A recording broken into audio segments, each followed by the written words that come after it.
congrats on the win, man. You just went out there and finished the former Bellator title challenger in the second round. How did that feel, man? I felt amazing. You know, I think that solidifies my position in the featherweight division. You know, I believe I should be in line for the title. Yeah, and you've had good finishes before, but to do it against a guy like that, I mean, does that add anything extra? You got rankings now. You know, do you feel like that gives you a better path towards the title? 100%. He just fought the champ. You know, and I went out there and I put on a dominant performance. You know, I came out, took him down. He counted a little bit, controlled on top, but he wasn't dangerous there. Second round, I came out, hurt him right away, and then I got mount, finished the fight. And the spinning back fist that you landed at the start of the second, was that something coming into the fight you thought, hey, maybe at the starts of one of these rounds, I'm gonna try it? Yeah, so I have there was a few other tools that we're working on to pull off. And, you know, that was the first one that I found the opening for. I only like to throw the strikes if there's an opening for it. And I saw that opening, I went for it, landed, stunned him, then, you know, put him away.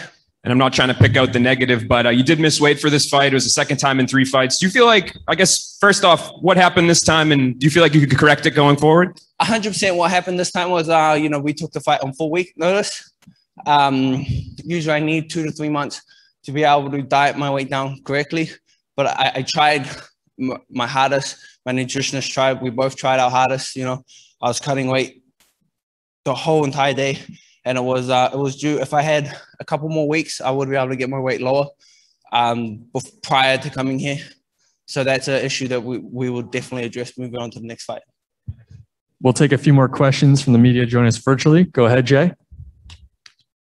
Hey, thanks very much. And JJ, congratulations on the win tonight. I know you've talked about wanting to be the champ by the end of this year. I'm just curious as to what you think that process is going to be like with the Grand Prix dragging on.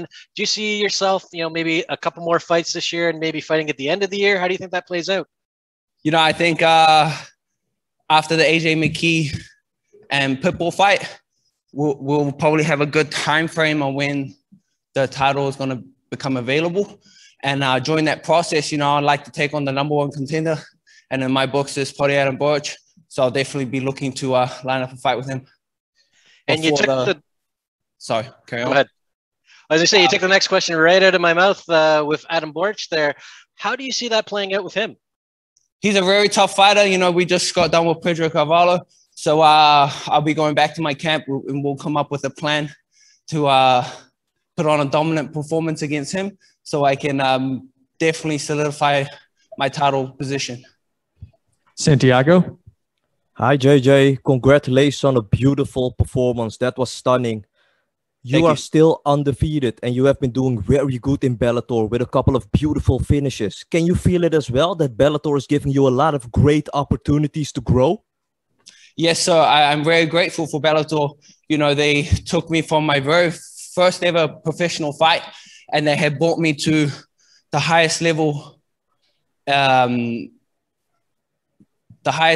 the world in mixed martial arts. So I'm very grateful for them and all the opportunities they have given me. You know, I take every opportunity that is ever given to me and I try 100%. How hurt do you think Pedro was after that spinning back fist? Do you think the referee should have stopped the fight a bit earlier or did you like the stoppage?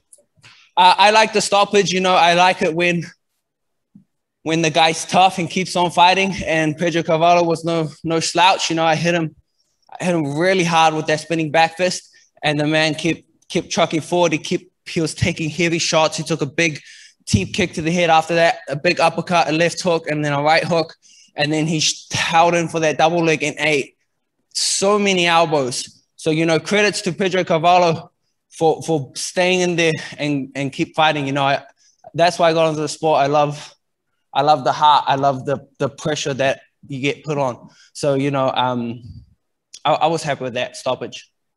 Enjoy the victory, sir. Thank you very much. One or two more. Ronald? This is Ronald E. Smith from Getting Real. JJ, congrats on the win. Thank you very much. You've been dealt so much in your life, but in a way that the way you walk on the cage inspires so many people. So I would just love to know, for the people who are watching you and they have dealt in the same season that you've dealt with, how can you help them keep motivated and keep pushing forward through those dark times? So just like you said, you know, my whole life has been a lot of trial and error. You know, I've made a lot of mistakes, and I've been, you know, I wasn't born ahead of everyone else, but just having a goal, surround yourself with great mentors, and keep pushing towards your goal no matter what. And then one day you will achieve that goal.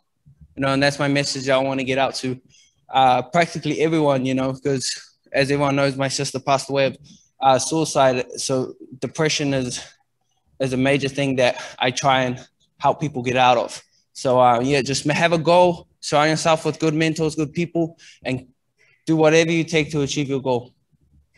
Thank you, Jay. Sam? Hi, JJ. Congratulations on a phenomenal performance. Thank you very much.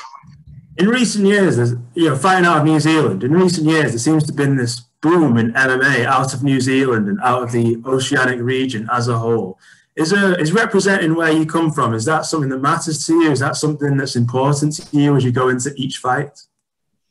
You know, whenever I go into every fight, I always feel not just my friends and family, I feel like my whole nation is behind me. New Zealand, you know, we're out here putting a big stamp in MMA and combat sports. So, you know, I'm glad to be a part of that movement coming out of New Zealand right now. Just 23 years old, you're already competing at such a high level, already got a handful of victories under the Bellator banner. Do you feel like you're just entering your prime now? Do you feel like your prime is still way off and you're only getting started and you still have loads of room to grow? I'm only getting started. I still got lots of room to grow 100%. I'm still only 23 years old. You don't hit your prime. You don't hit your physical prime till you're 25, 26. So, you know, once I hit that physical prime, you're going to see what I'm really capable of. Right now, I'm still in preparation. I'm still getting ready for when that real work comes in. Thanks for the time, JJ. Thank you very much. Congrats.